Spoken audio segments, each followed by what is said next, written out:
Philippe, chef d'entreprise, père de 2 enfants, habite Illkirch-Grafenstaden, près de Strasbourg. Derrière sa maison, il a un terrain d'une centaine de mètres carrés. Il souhaite en faire un jardin naturel. L'aspect pratique du jardin, c'était cette pompe qui permet de puiser l'eau directement. On a veillé également à récupérer l'eau de pluie, petite dimension environnementale. Là, c'est la tâche un petit peu régulière pour finir la journée le soir. Et c'est presque ma principale activité au jardin avec la tonte. Donc vraiment, service minimum dans l'entretien du jardin.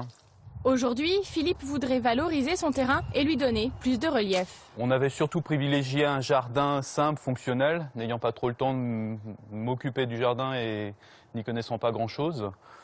Maintenant, c'est vrai qu'on est un peu à l'écoute, à la recherche d'informations sur comment donner une dimension plus naturelle, avec une sensibilité écologique un peu plus importante.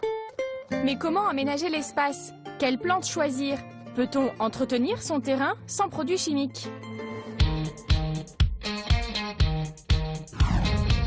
Philippe Ludwig est conseiller en biodiversité et jardin naturel.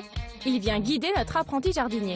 On va privilégier des plantes locales, adaptées au climat, voilà, qui ne réclament pas beaucoup d'eau, pas d'entretien particulier, qui tiennent tout seuls. Donc c'est un des premiers conseils que je pourrais donner. Souvent l'erreur qu'on fait, on vient habiller ce mur, on veut un petit peu se cacher du voisin et on y met une rangée de plantes, une rangée monospécifique, c'est-à-dire une seule espèce de plante sur toute la longueur du mur. Donc ça peut être du résineux, du thuya, du laurier et autres. Et ça c'est un petit peu triste parce que certes c'est vert tout au long de l'année, mais c'est pas changeant. Donc ce qu'on pourrait essayer de faire pour égayer ce mur, c'est varier sur les périodes de floraison, privilégier des plantes qui vont donc avoir une floraison étalée tout au long de l'année, et puis aussi qui vont fournir des baies, qui vont avoir un feuillage qui va changer de couleur au gré des saisons. Un jardin avec peu d'entretien, l'idéal pour Philippe. Même la tondeuse sera moins sollicitée. Plus vous tondez court, plus un gazon va être sensible à la sécheresse et plus vous allez voir apparaître des mousses. Donc si vous voulez rendre votre gazon plus résistant et le voir en meilleure santé, augmentez la hauteur de coupe de votre machine à 6-8 cm. Ça c'est intéressant, ça va renforcer votre gazon. Et l'herbe de la tonte servira à nourrir le futur potager grâce au compost. Vous installez ici, probablement près du coin, donc un bac en bois avec couvercle, dans lequel vous allez pouvoir donc y placer vos épluchures et restes de repas. Ça représente quand même à peu près 30% du volume de nos poubelles. Donc ça c'est un déchet qui devient une ressource. C'est une première chose.